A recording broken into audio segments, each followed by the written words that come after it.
Hey, welcome to the weekly podcast of Freedom on Fire. How you doing today? I changed some things up because I do have a job that I got to work and they changed my schedule. This is going to be a weekly show, but I'm going to kind of chop it up in segments so I don't overdraw on you and bore you with a long segment. But right now I want to talk about Donald J. Trump. Oh, Donald J. Trump. Supposed to be a man of the people. Supposed to do better things than Bernie, better things than President Obama. Really? Doc, you just passed legislation to have Meals on Wheels cut. You put Ben Carson in the place of HUD to cut HUD so a man with the blackface can be the target of the anger of the urban community instead of you. And what we know you'll do is you're going to throw him under the bus saying it was Ben Carson that did it when it was you that did it. Ben Carson, you set yourself up to be a clown. You're not going to do much for, how in the world you cut funding to people who need housing, like seniors, like military, like your veterans, like parents with kids? How can you live with yourself? But then again, I heard you was a slumlord, Donald Trump. I live in New York City, so you know the deal. You know I know a little bit about you. I know a little bit about your family. Going back to this, but yet at the same freaking time, you got your wife still staying in Trump Towers, costing us $30 million freaking dollars a month. Us. We gonna pay for your freaking wife, but you gonna take our money that we pay taxes for, which you barely pay taxes for. You gonna take our freaking money to pay for your wife and cut elderly people from 3-4 meals a day, 1 or 2, 3. Bad enough they gotta compete. They gotta make the hard decision because the prescriptions are so freaking high. And I just talked about Cory Booker. They gotta make the decision whether they want to freaking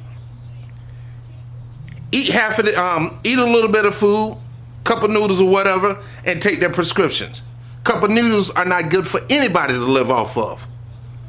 Butter and bread is not good for anybody to live off. But you so freaking high and mighty, you so used to caviar, fine wine, and flying in planes that you saying you're going to be working for the little person?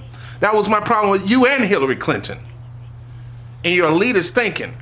And you're going to cut $30 million, the $30 million a month that we're spending to take care of your wife and to host you at your hotel at Mar-a-Lago, which we all know, Doc, it's a money-making scheme for you to make money. This is where the president's wife live now. This is where the president come on vacation. Come to Mar-a-Lago. Come to Trump Towers. You may run into her. This is a scheme to try to get people to come stay in your hotels, Doc.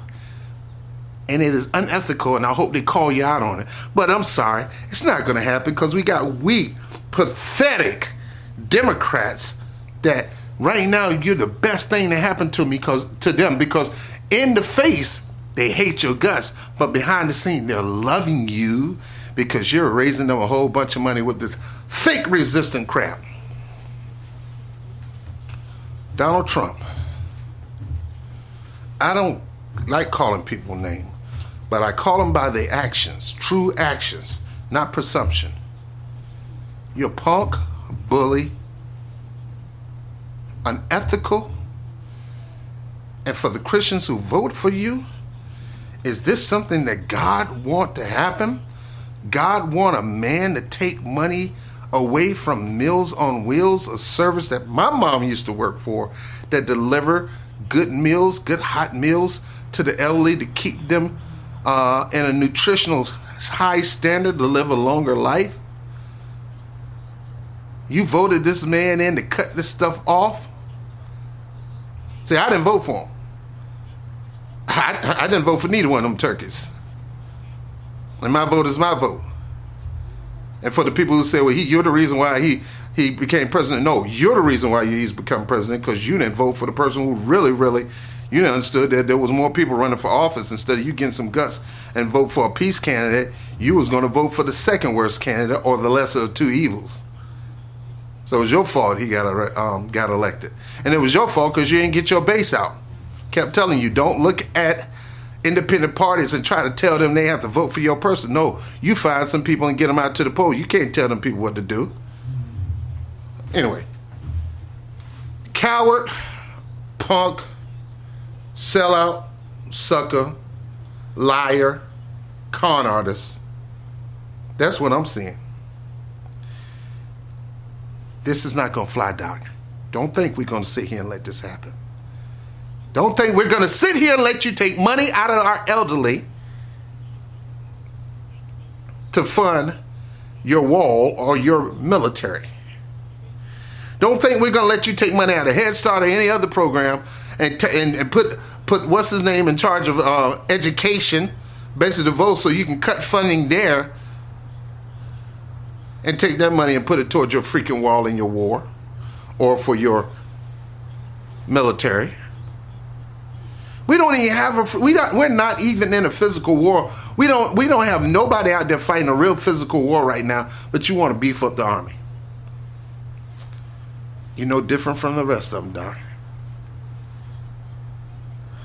You're no different from the rest of them. I'm ashamed of you. I'm ashamed to call you president.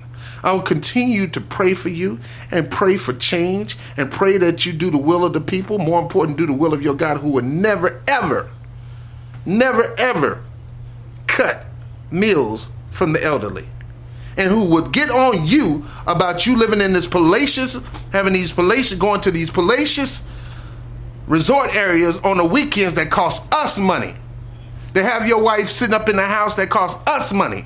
You need to get her in the White House and stop these visits to your Mar-a-Lago and stop having us pay for it. The money that we spend on your wife and that alone could feed the elderly. It can put people in college and it can give us health care. Stop with your freaking mess, man. Anyway, I'm done. I'm done. People, you got to wake up and we got to push back against this. And I don't care who it is, any politician that's going to cater to the rich and cut people off, cut the poor at the knees, you need to aggressively come back out against them. I don't care who they are. Prayer is not enough, Christian people. Prayer without action, faith without action is dead. You got to act on some things. People look at me and say, man, you're supposed to be the teacher of love. I do teach love. But I am an activist. For you to blatantly cut people off, but yet you using our tax money to pay to keep your spouse and your son in a palatial hotel that you own, and using our security and our tax money to look out for them and do the same thing for you in Mar-a-Lago, but you're going to cut down the people who really need it. My punk politician of the week, of the month, probably the year, Donald Trump. A weak punk that beats up and bully children, women, and the elderly who are in desperate needs. I'm Bob TV. Peace.